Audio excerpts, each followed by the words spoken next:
Filipenses capítulo 2. Este himno cristiano que dicen los historiadores, muy probablemente la iglesia cantaba en las celebraciones, a veces a escondidas por un periodo de la historia, y que a lo largo de la historia algunos creen que puede ser el pedacito de la Biblia más estudiado desde una perspectiva de la teología y de la doctrina cristiana. Este himno de la humillación y la exaltación de Cristo, y la canción que cantábamos, Jesús, Señor de la creación, se despojó a sí mismo, tomó la forma de siervo y se humilló hasta la muerte y muerte de cruz. Ese es nuestro texto de la mañana de hoy. Filipenses capítulo 2, verso primero. Por tanto, si hay algún estímulo en Cristo, si hay algún consuelo de amor, si hay alguna comunión del Espíritu, si algún afecto y compasión, hagan completo mi gozo, siendo del mismo sentir, conservando el mismo amor, unidos en espíritu, dedicados a un mismo propósito. No hagan nada por egoísmo o por vanagloria, sino que con actitud humilde cada uno de ustedes considere al otro como más importante que a sí mismo, no buscando cada uno sus propios intereses, sino más bien los intereses de los demás.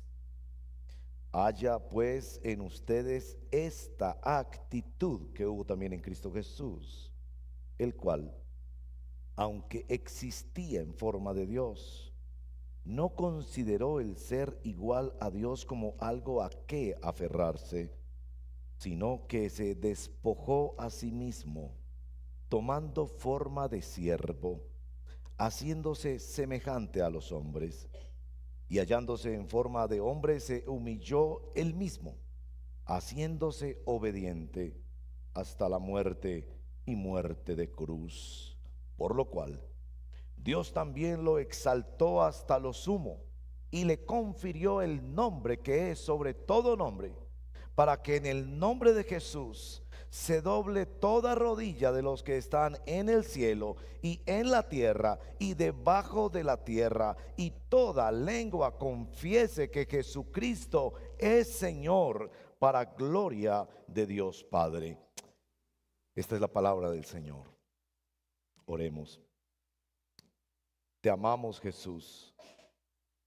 Nuestro amor es pobre, superficial y limitado, pero te amamos en la forma de doblar nuestras rodillas ante el Cordero que se humilló hasta la muerte y ante el León de Judá que fue exaltado. Te necesitamos, Señor. Hay muchas necesidades en nuestra vida. Tenemos necesidades económicas, tenemos necesidades de salud, tenemos necesidades relacionales, de afecto, de comprensión, de comunicación. Tenemos necesidades de seguridad, tenemos necesidades de educación, pero ninguna necesidad es más grande que conocerte a ti, que amarte a ti, que tú toques nuestro corazón, que cambies nuestra vida desde adentro, desde nuestra alma, nuestro espíritu, nuestro corazón, nuestra voluntad, nuestra mente, nuestras emociones. Que seas tú el centro, como hemos cantado hoy. Nada es más determinante en nuestra vida que eso. Podríamos mantenernos en situaciones de escasez, de abandono, de rechazo, de pobreza, de enfermedad. pero no seríamos capaces de vivir sin ti. Ayúdanos, por favor. Ven como lo has prometido, por el poder del Espíritu Santo, y derrama tu amor en nosotros, como lo hiciste al principio cuando nos escogiste, cuando nos alcanzaste, cuando abriste el Evangelio para estos ojos ciegos. Ven y derrama nuevas vertientes y fuentes profundas de la obra de Jesús en nuestros corazones por la gracia del Espíritu. Te lo pedimos en el nombre de Jesús, nuestro Señor. Amén.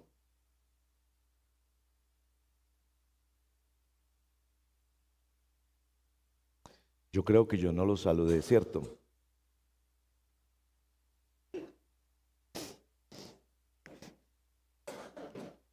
Yo ando como perdido y Jesús vino por los perdidos. Así que perdónenme. Muy buenos días, ¿cómo están? En el verso 5 se nos plantea el problema de nuestro texto, como esta revelación revela también el estado pecaminoso de nuestro corazón. El verso 5 claramente dice: haya pues en ustedes esta actitud que hubo también en Cristo Jesús. A la actitud a la que se refiere es la que describe el verso número 3, la actitud de la humildad, y es la que nuestro Señor ejemplifica, verso 8, hallándose en forma de hombre, se humilló él a sí mismo. Es decir, que es posible vivir la vida cristiana sin humildad. Y cuando la palabra de Dios nos confronta con eso, está denunciando un problema muy serio. Es decir, que es posible que usted se confiese cristiano, haya pasado por las aguas del bautismo, haya visto cambios en su vida, grandes milagros, pero que su alma esté gobernada por el orgullo. Los cristianos nos movemos en los extremos pendulares del orgullo. A veces nos sentimos hijos del rey y demandamos ese trato. Y otras veces somos invadidos por la autolástima. Pobrecito de mí, gusano de Jacob.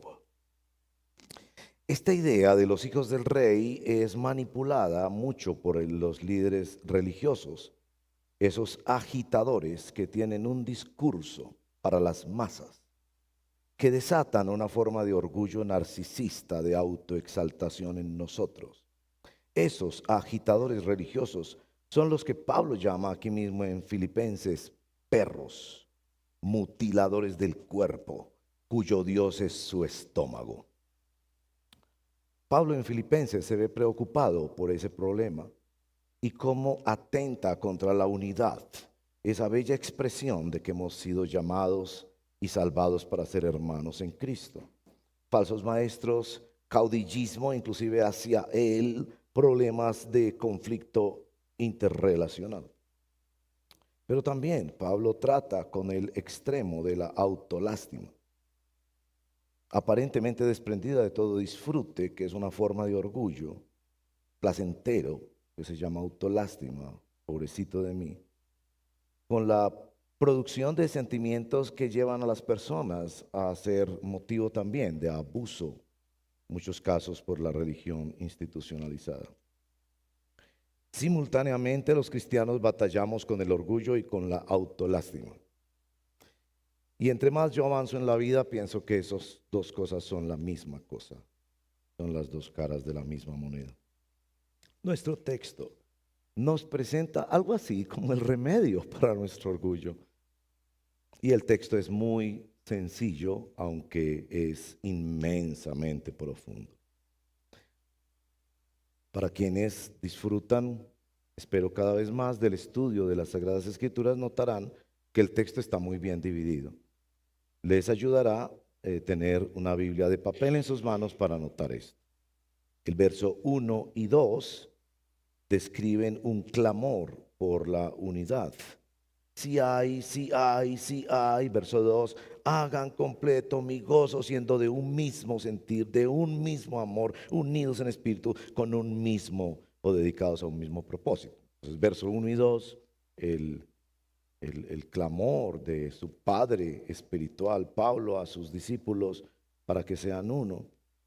Verso 3 y 4, claramente dice que el medio para esa unidad es la humildad, que la humildad es esencial para la unidad y que esa humildad se expresa en dos cosas muy concretas. No es nada romántico ni nada aparente.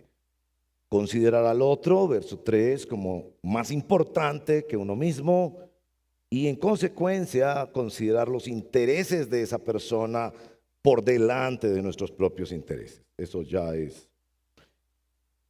una confrontación muy grande para nosotros. Y verso 5, como si faltara para esa exhortación, lo que siempre hace Pablo, es que toda virtud cristiana se desprende de Jesús, de su obra y de su vida. Entonces, del verso 5 al 8 nos muestra quién es el motor y el modelo de la verdadera unidad y la humildad cristiana. Entonces describe este himno cristológico de Jesús. Y los versos 9 al 11, el resultado de esta humildad que lleva a la unidad. Y el resultado es la exaltación de Cristo. Entonces, para quienes espero cada vez más disfrutan y se gozan estudiando la Biblia, uno ve que San Pablo es muy sencillito en sus bosquejos realmente. Si uno lee a San Pablo en las epístolas, inspirado por el Espíritu, él es clarito en sus bosquejitos. Es muy profundo en sus doctrinas, pero es bastante sencillo, ¿no? Entonces ahí está, clamor por la unidad, que se basa en la humildad, que es el medio para la unidad, el ejemplo y la fuente de esa humildad que lleva a la unidad y el resultado al final. Entonces, como a nosotros nos gusta solo 3 punticos, entonces vamos a decir solo 3 punticos. Primero es la humildad, que es el fundamento de la unidad. Si tu familia va a funcionar, vas a tener que aprender a ser humilde. Si tu matrimonio va a funcionar, vas a tener que aprender a ser humilde. Si tu trabajo con otros seres humanos va a funcionar, vas a tener que aprender a ser humilde. Segundo, la fuente de esa humildad es Jesús. Yo no sé si usted ha luchado suficiente con su carácter para darse cuenta que hay una fuerza dentro de usted totalmente contraria al Evangelio que lo mueve hacia el orgullo. El orgullo pedante y autosuficiente del narcisista que ve a todos los demás por debajo de sus hombros. O el orgullo pedante y narcisista de quien se siente pobrecito yo. Otra vez fui yo. Mismo problema. Lutero los llamó seres humanos que vivimos curvados hacia nosotros mismos. El problema del orgullo.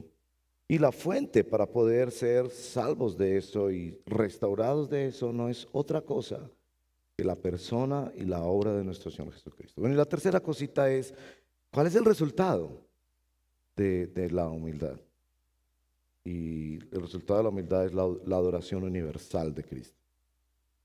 Bueno, ese es nuestro bosquejito. Si les parece bien, entremos en nuestro bosquejito. Ahí hice como si fuera como un guía turístico, que les digo cuál es el mapa y después entonces arrancamos. La humildad, que es el fundamento de la unidad. Noten que hay esa repetición en el verso 1. Si hay algún estímulo en Cristo, algunos creen que ese hace posible a los demás. Son 4. Si hay algún consuelo de amor, si hay alguna comunión del Espíritu, si hay algún afecto y compasión, entonces eso de si hay está mostrando que el cristianismo verdadero se muestra en la capacidad de unirnos a otros. Y yo sé que a usted le gusta mucho criticar otros cristianos que son diferentes a usted. A algunos les gusta criticar los que son muy ortodoxos y que son fariseos doctrinales y todo eso. Otros les gusta mucho criticar a aquellos que son cristianos muy libertinos y que le dicen a todo que sí. Pero aquí está claramente diciendo que el verdadero cristianismo sí hay, sí hay, sí hay. Entonces demuestre que hay. Si usted es cristiano, habrá de demostrarlo en su capacidad de unirse a otras personas. Y claro, esto es un ruego paternal de Pablo.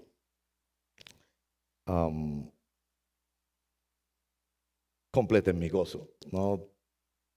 Pablo, como un padre de familia, siente qué tan importante es que mi familia esté unida, ¿no? Y luchamos por la familia. Me acuerdo, mi papá, esta semana cumplimos un año de la partida de mi papá. Él partió a estar con el Señor hace un año esta semana. Ustedes recordarán que me acompañaron fielmente orando y animándome en esos días difíciles. Y entonces, bueno, han venido muchas memorias sobre mi papá, ¿no? Pues, y me uno a mis hermanos que están orando por su mamá enferma, por su papá en cirugía, por el papá que tuvo un accidente. No sé, esta semana ha sido como de los papás y de las mamás.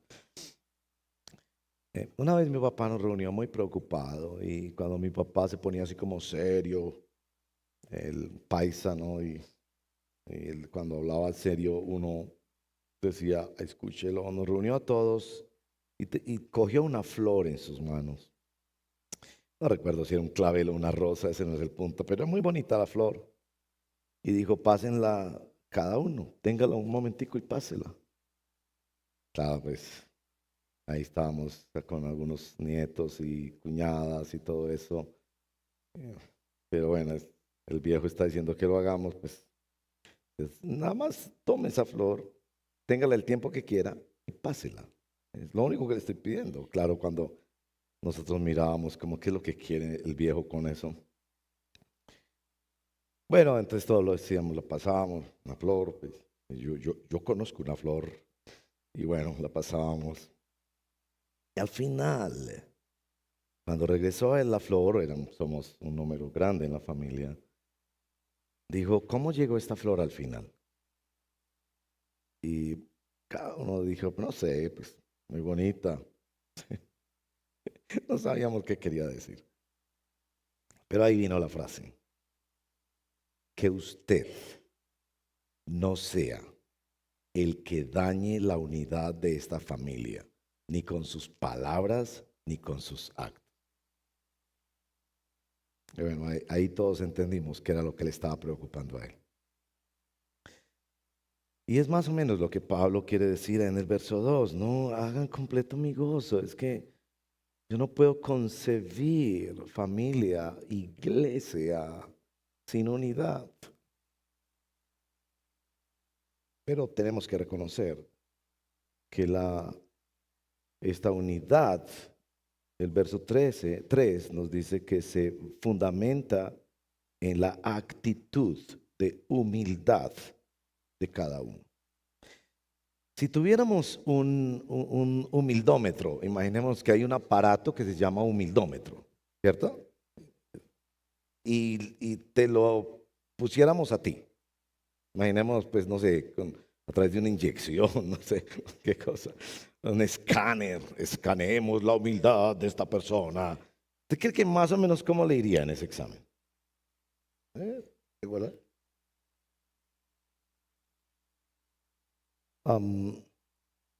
Y bueno, ustedes conocen algo de eso, del señor que escribió un libro. Yo les he contado eso, creo. Que un libro que se llamaba Las 10 personas más humildes en toda la historia de la humanidad y cómo los otros 9 me encontraron a mí. Porque es tal nuestra condición humana que podemos llegar a sentirnos orgullosos de ser humildes. Ay, tan orgullosa esa señora. Debería ser humilde como yo. ¿Qué es lo que tú estás diciendo? ¿Cierto? Se siente orgullosa de su humildad. Muy bien. La humildad es absolutamente contraria al alma humana. Y estamos imposibilitados para la humildad por nuestro pecado. Ahora, como que si Pablo tuviera que demostrarlo, dice el verso 3 y 4, ¿a qué humildad se refiere? Porque Pablo no se refiere a la humildad de quien se viste modestamente, no es eso. O a quien pone la mirada como los santos de las estampitas que antiguamente se ponían detrás de las puertas. No es un asunto de mirada o de vestuario o de quedarse calladito en un rincón. Pablo claramente, el verso 3 y 4, dice a qué se refiere. Cada uno de ustedes considere al otro como más importante que sí mismo. Y no da lugar para la autolástima. Porque esto de considerar al otro más importante que sí mismo lo explica en el verso 4. ¿Cómo se expresa eso? No buscando sus propios intereses, sino más bien los intereses del otro. Es decir, poner a los intereses y las necesidades del otro por delante de los míos. Eso es humildad. Entonces no nos da lugar a pensar que humildad es una forma de mirar, una forma de quedarse en el rinconcito en la fiesta de la familia o de vestirse todo de negro para no llamar la atención. No, no, no. Es algo que tú haces. Y lo que tú haces es poner las necesidades, los intereses del otro adelante de los tuyos. No es que tú no atiendes tus intereses, sino que estás dispuesto a ponerlos del otro por delante de los tuyos. Entonces, claro, cuando Pablo dice esas cosas, toca la raíz de nuestro problema de que nosotros no podemos hacer eso sin Cristo. Y por eso no solo nos dice el fundamento de la unidad es la humildad, sino que nos dice la fuente de la humildad nace de la humillación de Cristo. Este asunto de poner al otro por delante, pensar más en la felicidad del otro que en la propia. Quizás el mejor territorio para entender eso es el matrimonio. Esta frase es muy común hoy en día en los matrimonios. Es una frase trágica, absolutamente trágica y lamentablemente muy común. Yo me casé para ser feliz. Entonces, sobre esa base, sobre ese paradigma, yo me casé para ser feliz y no estoy siendo feliz. Porque ella no quiere mi perrito como yo quiero mi perrito. Entonces yo estoy siendo infeliz, en consecuencia me debo divorciar. Porque yo me casé para ser feliz. Si ese es el paradigma, esa es la receta perfecta para el desastre de un matrimonio. Porque eso hace que tú vas a usar al otro para ser feliz. Y cuando el otro no te va a complacer, lo que va a pasar seguramente muchas veces en tu matrimonio, entonces tú tienes patente de corso para divorciarte, porque yo me casé para ser feliz. ¿Qué tal? ¿Qué tal si el asunto es exactamente al revés? Y la definición bíblica de matrimonio es esa.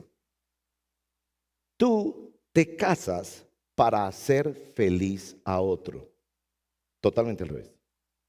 Tú te casas para ayudar a otra persona a resolver sus necesidades, sus intereses, su realización humana, para hacer feliz a otro. Y te digo, esa es la fórmula perfecta para un matrimonio. Mi amor, hay plata solamente para un par de zapatos. Tú quieres comprarte esos zapatos, ¿cierto? Yo me puedo aguantar 2 meses más con estos zapatos rotos. Tranquila, tranquila. Dale, porque tú necesitas los zapatos. Tú necesitas tiempo de descanso.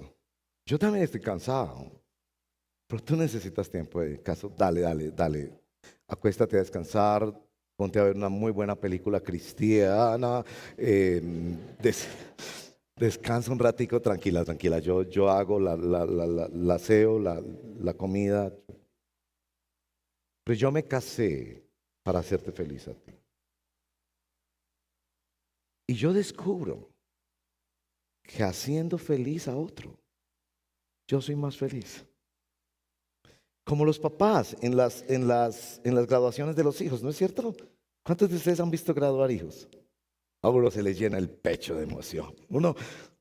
A mí no me importa que no me mencionen. A mí no me importa que yo haya hecho solo hasta quinto de primaria, pero mi muchacho se está graduando. Es él el que se realiza. Es él el que compró casita. Es él el que tiene un carrito. Es él el que lo promovieron en el trabajo. Es él el que le hicieron un favor. Por favor, la felicidad es la felicidad de otro. Y claro, Pablo dice esto no se puede ver sino en Cristo. Yo no sé si ustedes conocen un cuento sobre la felicidad. Son de esos cuentos que andan por ahí. A mí me da como cosa contar esos cuentos, porque entonces lo que pasa es que usted no se acuerda de la enseñanza bíblica, no de esos cuentos. Pero de todas maneras yo le voy a contar el cuento. Es un cuento sobre la felicidad y la infelicidad. Que un señor soñó que lo llevaban al infierno y al cielo. Entonces que cuando lo llevaron al cielo, era la felicidad, ¿no? El dibujo de la felicidad. Era un banquete de todas las cosas más lindas y más deliciosas. Las decoraciones, todo era tan hermoso, en un inmenso castillo, todo lleno de las mejores comidas. Era delicioso, música, el aroma, los olores, todo era perfecto. Pero la gente no tenía codos. Codos. Usted le ha dado gracias al Señor por sus codos. Entonces la gente era así. Y tratando de alimentarse, se golpeaban, volvían todo un chiquero, se herían unos a otros, se peleaban tratando de alimentarse porque no podían. Usted le ha dado gracias al Señor por sus codos. Es decir, y solo para alimentarse, no quiero poner otros ejemplos, pero ellos se tiraban la comida, se golpeaban, se maltrataban, se herían. Y en ese sueño le dijeron, eso es la infelicidad. Ahora ese señor lo llevaron a ver el dibujo perfecto de la felicidad. ¿Cierto? ¿Cuál era la felicidad? Y otra vez entró y era el mismo castillo. Con ese banquete extraordinario, la música, los olores, los diseños, las comidas más deliciosas, todos. Y la gente no tenía codos, pero se alimentaban el uno al otro. Se alimentaban el uno al otro. ¿Entiende? La felicidad es la felicidad del otro. Ahora, Pablo entiende eso, entiende que lo que les está proponiendo aquí, no van a entender relaciones humanas y menos en ese diagrama precioso, en esa pequeña maqueta del reino de Dios que es la iglesia y que es la familia cristiana, a menos que entiendan que eso es posible por la humildad. Pero les tiene que decir, esto no va a pasar con ustedes a menos que contemplen a Cristo. Y por eso en el verso 5 en adelante les propone que contemplen a Cristo. Y por eso dice, esta actitud que hubo también en Cristo. Entonces describe esto que los teólogos llaman la kenosis, el desprendimiento de Cristo, su humillación. Lo que está describiendo es la humillación. Nosotros en español tenemos un problema con el verbo humillar, que para nosotros es un verbo negativo. Entonces, si decimos, estaba en un almacén y alguien me humilló, nosotros vamos a que es negativo. En otros idiomas no es así. Hay otros idiomas donde la palabra humillar puede ser negativa y puede ser positiva, depende de muchos contextos. Por ejemplo, usted llega a la gran empresa donde lo contrataron y usted dice, ay, atrapé el cielo con las manos, qué cosa tan hermosa, me contrataron y qué salario, por Dios, en esta super empresa. Y usted llega y ve al gerente, al mismísimo dueño de la empresa, recogiendo las basuras, trayéndole el tinto, vistiéndose como todos los demás, dispuesto a conversar hasta con el mensajero. Y entonces usted sale de esa empresa ese primer día y dice, ese gerente me humilló. En español no tenemos la facilidad con ese verbo, tenemos muchos problemas con ese verbo, humillar. O tenemos también problemas con el adjetivo humilde. No, él viene de una familia humilde. ¿Qué entiende usted? ¿Pobre? No, es que es una casa muy humilde. Entonces eso le hace pensar a la persona que tiene una casita muy modesta, sin muchos recursos, económica, o que no la ha terminado, que no, entonces yo ya soy humilde. Es que yo soy muy humilde porque yo vivo en una casa humilde. Me hago entender, tengo mucho problema con eso. Y creo que nuestro texto resuelve ese problema, diciéndonos, la humildad cristiana es la autohumillación cristiana de quienes seguimos a Jesús. Cristo se desprendió, se hizo siervo y estuvo dispuesto a morir por nosotros. Sigan a ese Jesús. Tengan la actitud que tuvo Jesús. Y cuando hermanos y hermanas nuestras en la historia han sido mártires a causa del Evangelio, han considerado un honor seguir a Jesús, a la obediencia aún hasta el límite mismo de la muerte. Pablo, por supuesto, quiere pintarnos a Jesús en su humillación, para recordar que si no ponemos nuestros ojos en Jesús, el autor y consumador de nuestra fe, perdemos el camino. Vamos a pensar que el cristianismo es ser hijos del rey, que tienen a Dios como un comodín para sus propios proyectos narcisistas. O van a pensar como los que piensan que ser cristiano es vivir negándose a sí mismo de una manera que es infligiéndose dolor o teniendo una baja autoestima, siendo el gusano de Jacob para tener el placer de la autolástima en su afán narcisista y egocéntrico, en lugar de pedir ayuda y salir de esa condición. Pablo sabe que necesitamos contemplar correctamente a Jesús, a nuestro Jesús que se humilló a sí mismo. Tal vez ustedes conocen esta historia también de un joven que se avergonzaba de su mamá, porque su mamá tenía cicatrices en su rostro y en sus brazos. Y cuando llegaba el momento de pedir las calificaciones en el colegio, no mamá, no te preocupes, a mí me las entregan también. Porque él no quería que vieran a su mamá así, o porque él se sentía un poco incómodo al ver de todos sus compañeros de colegio con estas mamás, como decimos en Antioquia, tan bonitas, tan hermosas que son, y organizaditas y bien vestiditas y todo lo demás. Después de varias situaciones, la mamá se dio cuenta de que el muchacho se sentía incómodo, avergonzado por esto. Y dijo, yo quiero contarte, porque es que yo tengo estas cicatrices. Una noche hubo un incendio en la casa, tú eras un bebé. Y yo me expuse a las llamas para salvarte a ti. Y eso es lo que Pablo quiere hacer aquí.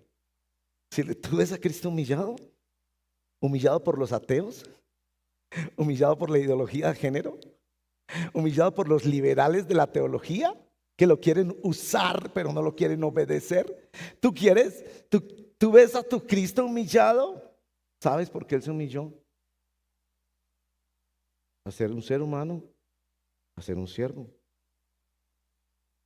a nacer en una pesebrera, a vivir pobre, a ser crucificado como un criminal, a ser sepultado en la tumba prestada de otra persona, a ser exhibido como lo más vergonzoso que se podría exhibir en aquella sociedad. Él lo hizo por amor a ti. Y claro, en estas cosas nos ayuda mucho la teología y revisar la historia de la iglesia. Entonces yo quería leerles del Catecismo Mayor de Westminster. Los catecismos generalmente se escribieron en la historia en el formato preguntas-respuestas para tratar de ayudarnos a entender nuestra fe. Y nos ayuda mucho cuando tenemos confusiones teológicas, preguntarnos qué dijeron los siervos de Dios, los maestros de la Biblia en otros siglos. Porque es un error horrible pensar que el cristianismo nació hoy y que hay un señor por allá en Miami que tuvo revelaciones. Perdón, el cristianismo lleva casi 21 siglos siendo predicado. La iglesia ha batallado con todos estos asuntos del dolor en el mundo, de la cristología, de si Cristo, cómo entendemos que Cristo es Dios y es hombre, qué significa eso del desprendimiento de Cristo, cómo es que Dios ha prometido a la iglesia un futuro glorioso, cómo se relaciona con el mundo, con la política, etcétera. Por favor, no necesitamos ese sabiondo de Miami que venga a decirnos qué revelación tuvo la semana pasada para eso. Tenemos la historia de la iglesia, donde han escrito documentos serios explicándonos la doctrina. Y en el Catecismo de Westminster, la pregunta número 42. Y van a ver por qué se refiere a este texto. ¿Por qué a nuestro mediador se le llama Cristo? Esa es la pregunta. Y en los catecismos, las personas en la historia aprenden estas respuestas de memoria para poder defender su fe, fortalecerse en la fe, amar a Dios, adorar adecuadamente, no perderse en medio de sus dificultades y tribulaciones o tentaciones. Respuesta. A nuestro mediador se le llama Cristo porque fue ungido sin medida, sobremanera por el Espíritu Santo. Y fue él así elegido y revestido plenamente de toda autoridad, capacidad para ejecutar los oficios de profeta, sacerdote y rey de su iglesia, tanto en su estado de humillación como en el estado de exaltación. Este texto nos describe el estado de humillación de Cristo y el estado de exaltación de Cristo. Que en su estado de humillación, oficios de profeta. Él no fue creído por su gente. Y la gran mayoría de la humanidad lo rechaza y no cree en él. En su estado de sacerdote, él fue no solo quien ofició el sacrificio, sino quien fue la ofrenda sacrificial. En su estado de humillación fue un rey, pero coronado de espinas. Pero en su estado de exaltación, él sigue siendo profeta, sacerdote y rey.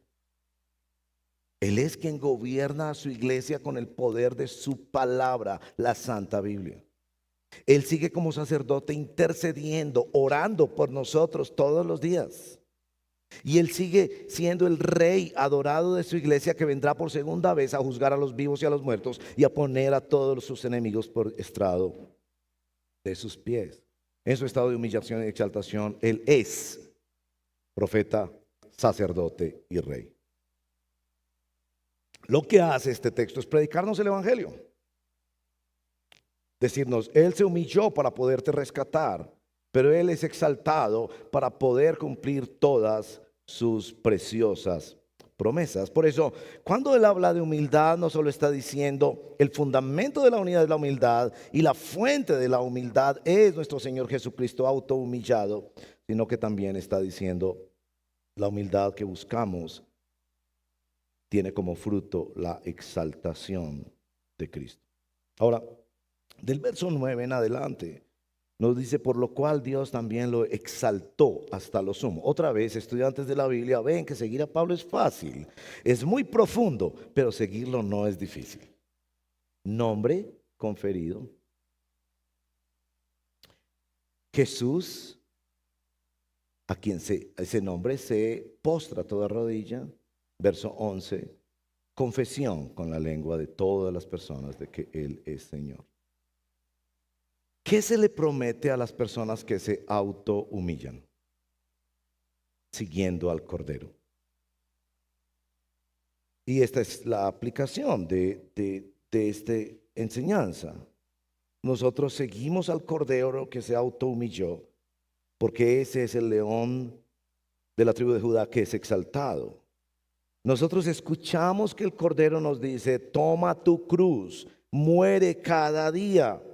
Nosotros escuchamos el Salmo 119, verso 71, que dice, bueno me es haber sido humillado, porque contemplamos a nuestro Cristo exaltado. ¿Cuánto quisiera que ustedes puedan ver a Cristo exaltado? Hay que leer mucho el Evangelio, hay que orar mucho, hay que caminar con Jesús, hay que amar a Jesús, hay que adorar a Jesús, pero ante todo hay que hacer muchas renuncias por Jesús para ver a Jesús exaltado. Entonces, usted tiene un vestido que le quedó de maravilla. En el almacén, de hecho, las vendedoras le dijeron, señora, por favor, déjenos tomarle una foto. Es que usted queda mejor que la modelo que está exhibida en la vitrina. Es decir, por favor, es que los colores de ese vestido cuadran con su cabello, con sus ojos, con la estética de su cuerpo, sea esta o aquella. Es decir, usted se ve literalmente esplendorosa en ese vestido. De hecho, su esposo, que venía preocupado, que le tocaba pagar por el vestido, cuando la vio, casi se va de espaldas, tienen que ponerle una silla porque dice, Dios mío, es la gloria en la tierra. Yo sé que estoy exagerando, ¿ok? Pero usted me lo permite. Estoy exagerando, pero usted me lo permite. Y entonces usted, señora, va a ir a esa fiesta con ese vestido. Y usted sabe que usted va con una amiga que no tuvo plata para comprarse un vestido así. Y que quizás, aun si la tuviera, porque ha sido mamá, porque el fenotipo es el fenotipo, por mucho que intentemos cuidarlo, todavía usted dice, por amor a mi amiga, por cuidar mi corazón de la autoexaltación, porque yo sigo al Cordero, no me voy a poner ese vestido en esa fiesta. Eso sí me lo voy a poner en la casa para que me vea mi esposo y se me desmaye cada vez que me ve. Yo creo que les conté esta experiencia de una vez que había una joven, vino a consejería porque unos temas que no vienen al caso, pero se iba a ir de viaje, invirtiendo una cantidad de dinero para ir de viaje. Y a mí se me ocurrió hacerle esa pregunta. ¿Tú harías ese viaje sin postear, sin publicar ni una sola foto? El rostro de esta chica puso blanco. No te estoy acusando de nada, solo te estoy haciendo una pregunta, le dije. Yo sé que yo hablo como dramáticamente y asusto a la gente, pero perdóname, no, es solo una pregunta que se me ocurrió. Porque yo quería saber, pues, ¿para qué quería hacer el viaje? ¿Cierto? Hay muchos motivos de viaje. ¿Harías ese viaje sin publicar en redes sociales, Instagram, Twitter y todas estas cosas que hay, ¿no? Perfiles, etcétera? Y no pondrías la foto.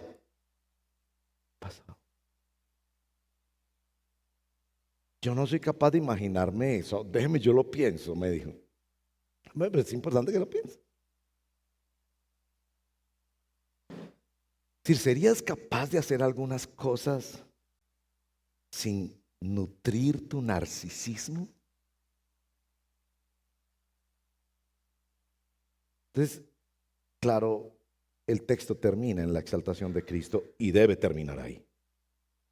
Porque lo que se le propone a quienes se autohumillan no es ningún otro premio que la adoración.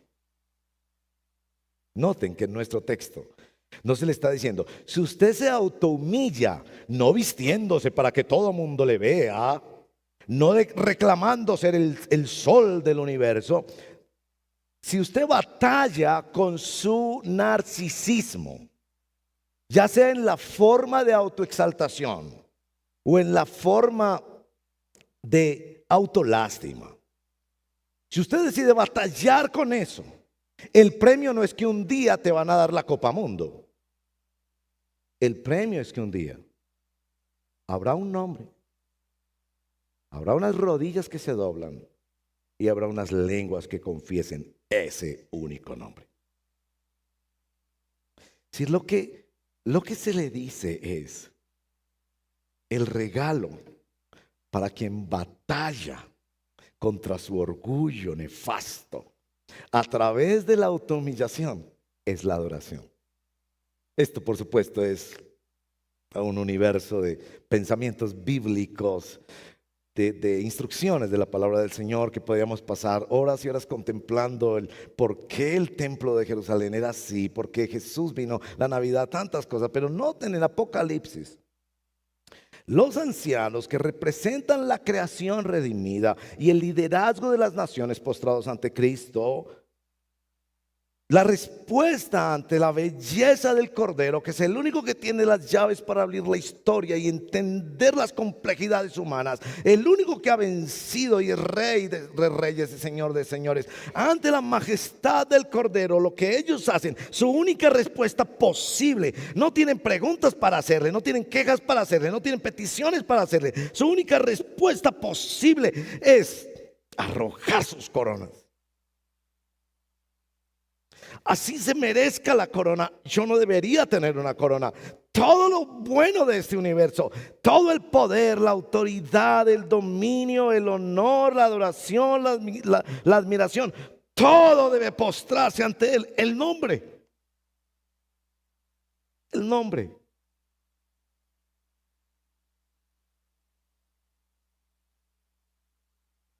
Las rodillas se doblarán. Generalmente hemos entendido mal este asunto de las rodillas que se doblan. Lo hemos pensado en el asunto de que por fin habrá la victoria universal de Cristo. Y es cierto, veremos la victoria universal de Cristo. Veremos los ateos que construyeron estructuras filosóficas súper complejas para negar lo más evidente. Lo más evidente es que este universo tiene un diseñador, que una flor tiene un diseñador, y que todas estas cosas, desde las partículas microscópicas hasta los planetas, no solo tienen un diseñador, sino que ese diseñador es bueno, es generoso, quiere que lo conozcan. No responde todas las preguntas, pero es bueno, es generoso y quiere que lo conozcan. Y estos señores ateos han construido estructuras filosóficas impresionantes para negar un hecho evidente.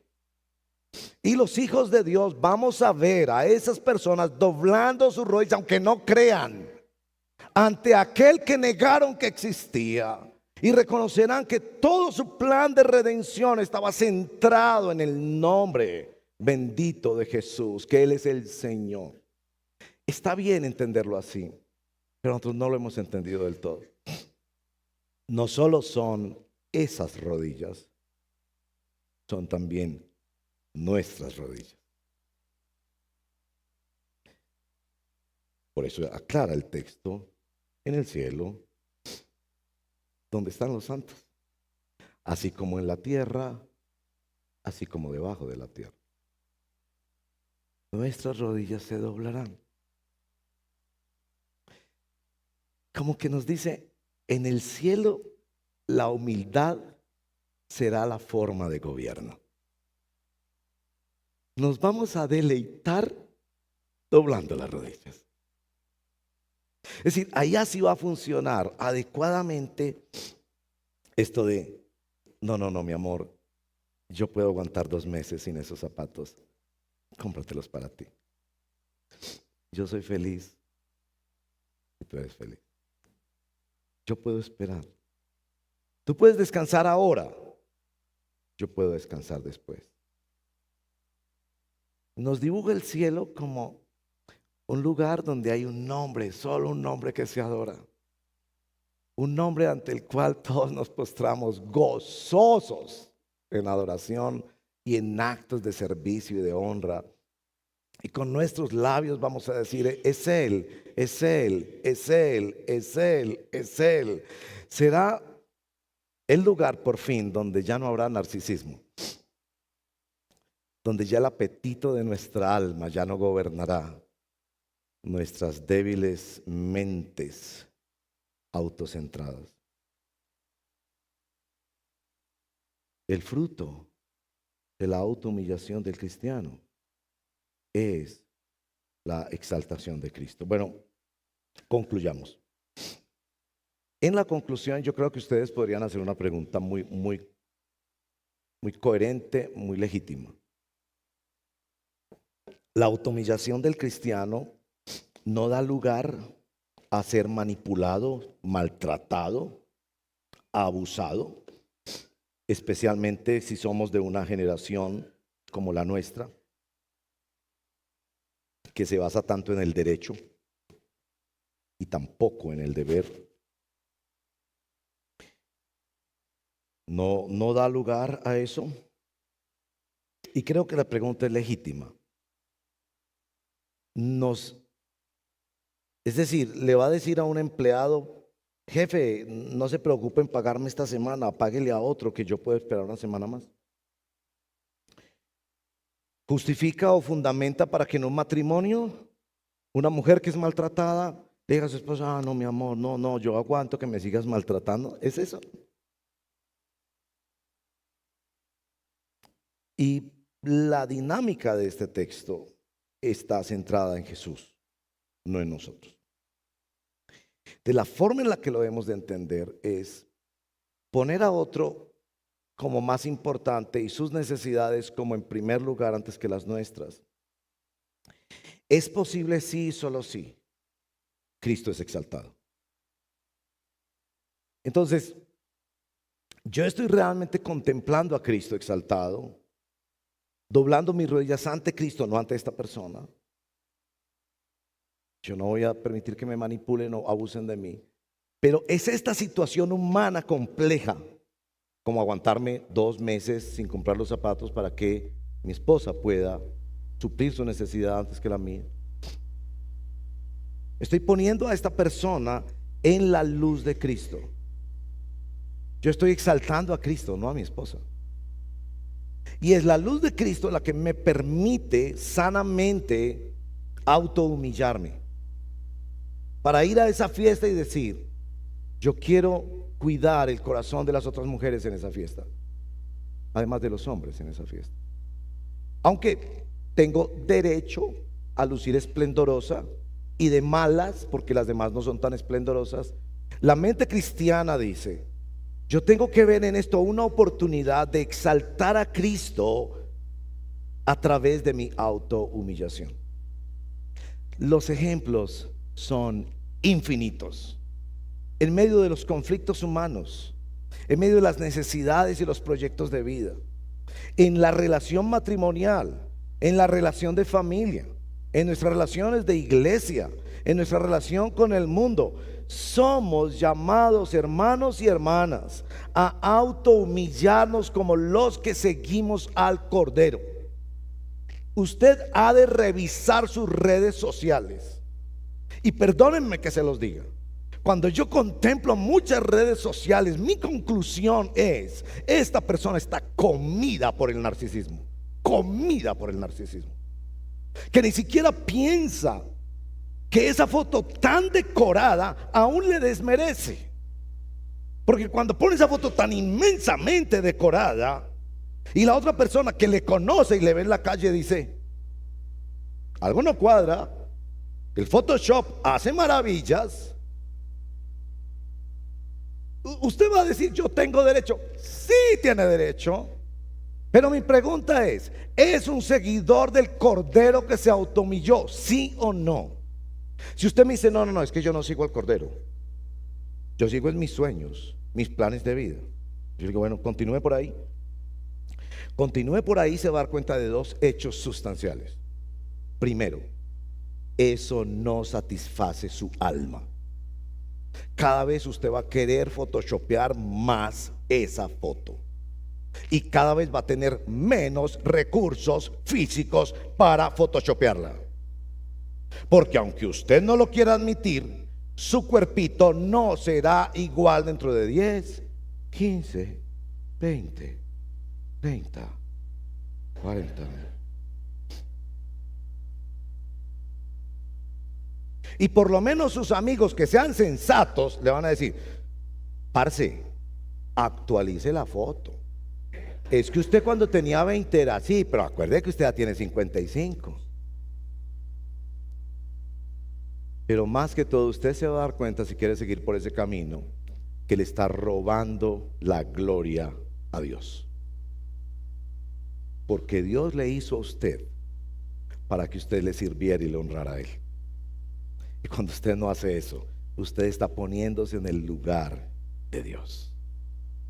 Y si lee algunos episodios que hay narrados en la Biblia, como en el libro de Daniel, por ejemplo, usted se va a aterrorizar de lo que le pasa a los que le roban la gloria a Dios. Pero usted puede decirme: no, yo sigo al Cordero, pero es que uno tiene sus gustos y sus redes sociales. Y entonces cayeron en las redes sociales. Y yo le digo: bueno, usted es creyente, ¿qué haces para humillarte a ti mismo? ¿Cómo batallas con el pecado de la autoexaltación o la autolástima? O quizás la pregunta en positivo: ¿cómo cultivas tu humildad? ¿Harías ese viaje sin publicar la foto? ¿Aceptarías una conversación donde no estás volviendo a contar todo lo que tú hiciste y todo lo que te ha pasado y tratando de ser el centro de esa narrativa? ¿Pondrías a la otra persona como más importante que tú y a sus intereses y necesidades como más importantes que tú?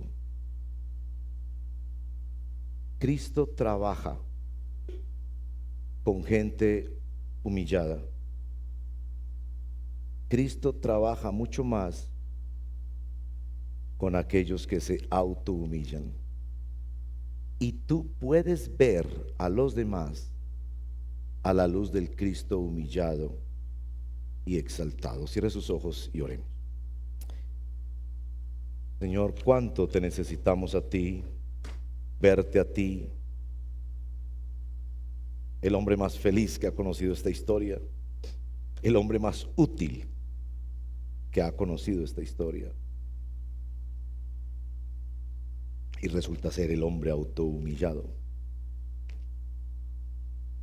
¿Cuánto necesitamos no solo tu poder, sino también tu ejemplo para vivir? Aquellos que tú llamas a conversión, venir a Cristo en arrepentimiento y fe, doblegar su vida ante Dios, no robar la gloria de Dios, no luchar con esa fantasía tonta de la apariencia y del yo. Aquellos a quienes tú has rescatado, también venimos a ti en arrepentimiento y fe. Cuánto nos gusta ser el centro, cuánto ponemos nuestros sentimientos, opiniones, necesidades por encima de los demás. Y por favor, cuán necesaria es la autohumillación para que las relaciones en la familia, en la iglesia, en el mundo funcionen. Ayúdanos, por favor, Señor. Hay conversaciones que tener esta tarde con los más queridos, los más íntimos, con quienes podemos hablar con el corazón en la mano. Hay reflexiones a nivel personal que debemos hacer. Hay que revisar el closet, hay que revisar las redes sociales, hay que revisar el discurso personal, hay que revisar las posesiones y preguntarnos si esas cosas nos están ayudando o nos están estorbando para seguir al Cordero. Hay que doblar la rodilla Y hay que descubrir que esta adoración de doblar la rodilla, de proclamar el nombre de Cristo, nos quita del centro y pone en el centro el único que puede ordenar las cosas, el único que merece estar ahí y el único que trae verdadero gozo a nuestro corazón. Ayúdanos, por favor, Señor. Todos aquí luchamos con este asunto. Todos somos adictos al orgullo y necesitamos tu ayuda, Señor, porque eso está en la raíz de todo conflicto humano, de toda insatisfacción profunda. Eso está en la raíz de cosas muy, muy profundas y nocivas en nuestra vida. Ten misericordia de nosotros, Señor. Dependemos de ti, que viniste y te encarnaste para ser uno de nosotros y entendernos, amarnos, reemplazarnos en la cruz, darnos el Espíritu Santo, guiarnos en el camino de la vida. Te necesitamos a ti, Señor. Ayúdanos, por favor. Que las conversaciones esta semana en los rebaños sean dinámicas en torno al texto bíblico que se tiene para esta semana, pero que nos permitan conversar sobre cómo batallamos con nuestro orgullo. Cuando hablábamos del matrimonio, pedimos, Señor, que nos prepares para ese 30 de septiembre, que los varones podamos honrar a nuestras esposas, que generalmente gozan tanto cuando nosotros tomamos iniciativas afectivas de esta naturaleza, y que podamos todos los casados estar acá afirmando esta relación, buscando formas de que ellas se sientan honradas, bendecidas, afirmadas, puestas en primer lugar por delante de nuestras necesidades. Ayúdanos en las decisiones grandes que se toman en la vida, de los jóvenes tomando decisiones por su carrera profesional o estableciendo amistades. Dale sabiduría y cuidado, porque necesitamos ser cuidados de nuestra potencial idólatra en relaciones interpersonales. Y eres tú el que lo hace por tu humillación y por tu exaltación. Nuestro profeta, nuestro sacerdote, nuestro rey, te adoramos, recibimos tu cuidado, recibimos tu afecto tierno, recibimos también tu reprensión, porque sabemos que viene del Padre que nos ama, y pedimos tu ayuda en el nombre de nuestro Señor Jesucristo. Amén.